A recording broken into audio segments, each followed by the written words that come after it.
निर्दलीय पूर्व विधायकों वाले फैसले पर सियासी बवाल। जयराम ने स्पीकर पर उठाए बड़े सवाल।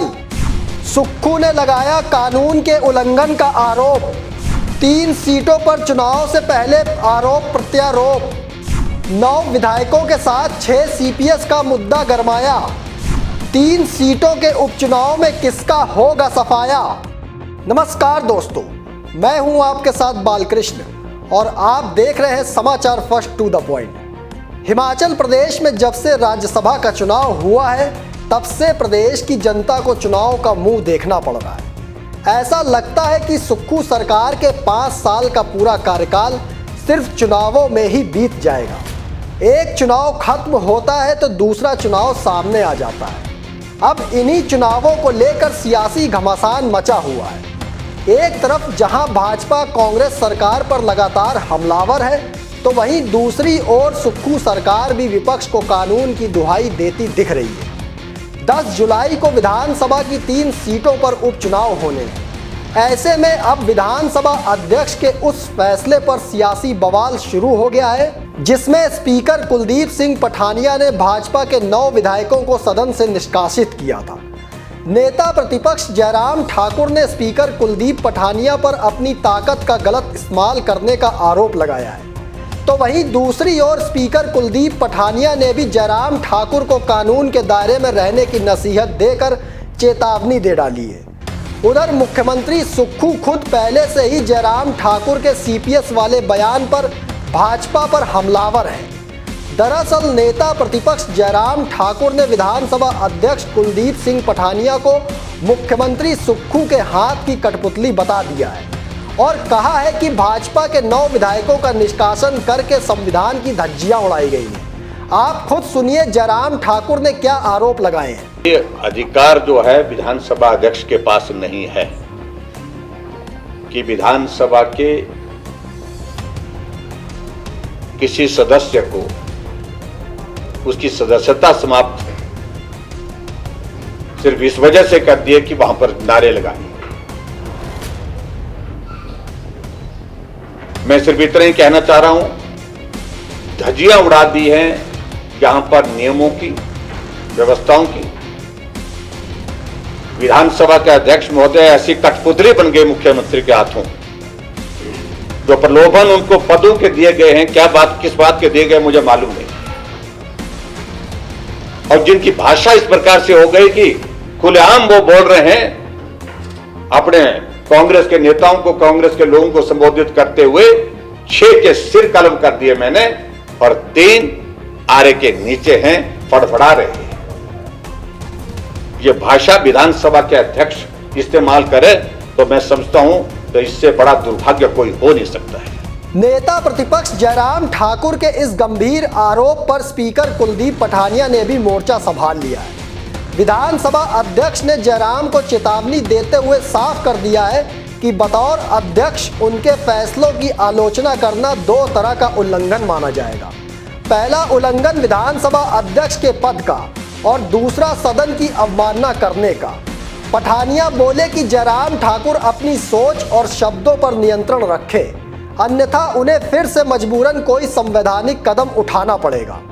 पठानिया ने स्पष्ट कर दिया है कि किसी भी विधायक द्वारा उनके फैसलों की आलोचना अवमानना के दायरे में आती है, फिर ये आलोचना सदन के भीतर हो या सदन के बाहर। इसलिए मेरा ये आग्रह है इस प्रेस वार्ता के माध्यम से कि जो हमारे अधिकार हैं सदन के अंदर, उनका प्रयोग करते हुए जो भी निर्णय हमने सदन में लिए हैं, अगर कोई समीक्षा उसमें होनी है या अगर कोई चर्चा उनको करनी है तो सदन के अंदर ही होगी और उसकी इजाज़त मिले ना मिले वो कानूनों के दायरे में अगर होगी तो मिलेगी, नहीं होगी तो नहीं मिलेगी। वो बात सदन के अंदर की है और पब्लिक डोमेन में इस बात को डिस्कस करने की कोई आवश्यकता या ज़रूरत नहीं है।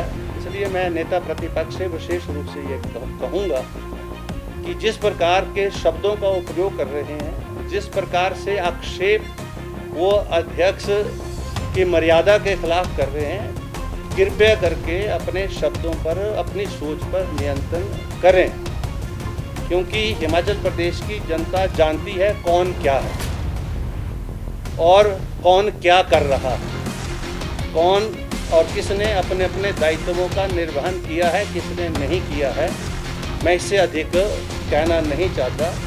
मात्र उनसे यही कहना चाहूँगा कि वो जो है जब कभी प्रेस के सामने हों तो अपने शब्दों पर ज़रूर अब सोच कर नियंत्रण करें और कोई भी अन्य मान्य दृष्टि